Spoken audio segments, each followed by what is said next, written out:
பாட்டி, விஜயா நீ சொல்ல சொல்லு, நீ சொன்னா அவன் ஒத்துப்பான். விஜயா, கொடுக்குறேன்னு சொல்லுடா. பாட்டி, மாதம் மாதம் பணத்தை நீயே வாங்கி கொடுத்துரு, அது உன் பொறுப்பு. ரூமில் ரோகிணியும் மனோஜும். மனோஜ், முத்து பிளான் பண்ணி தான் பாட்டியை கூட்டிட்டு வந்திருக்கா. ரோகிணி, அப்பா காசில் உன்னோட ஷேர் இருக்குல்ல, நீ மீதி 18 lakhs தான் கொடுக்கணும். விஜயா வராங்க. விஜயா, என் மாமியார் என்ன மன்னிப்பு கேட்க வச்சிட்டாங்க.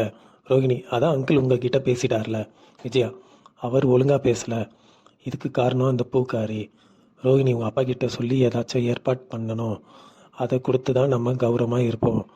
மனோஜ், முன்னால் பாருடா எங்கள் 2 பேருக்கும் அவஸ்தைய. மனோஜ், இதுக்கெல்லாம் காரணம் நீங்கள் தான், என்ன பெத்தோட ஸ்டாப் பண்ணியிருக்கலாம்ல. விஜயா, உன்னையே நான் பெறாமல் இருக்கணும்.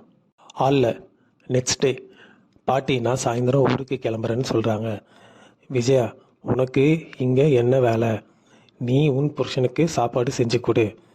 ரோகிணி, ஸ்ருதி, நீங்களும் அவங்க புருஷனுக்கு தோசை சுட்டு தாங்க. முத்து, மருமகள் அவங்க புருஷனுக்கு தோசை சுட்டு தராங்கன்னா அப்போ மருமகளுக்கு யார் சுடுவா. பாட்டி, பசங்க நீங்கள் தான் சுட்டு தரணும், அதான் 2 அடுப்பு இருக்குல்ல, போங்க போய் சுடுங்க. ஃபஸ்ட்டு அண்ணாமலையும் விஜயாவும் தோசை சுடுறாங்க, பசங்களாம் காய் வெட்டுறாங்க. நெக்ஸ்ட்டு மனோஜ் ரோகிணி தோசை சுடுறாங்க. முத்து, அவன் கொத்து தோசையே சுடுறான் அப்படின்னு சொல்கிறாரு.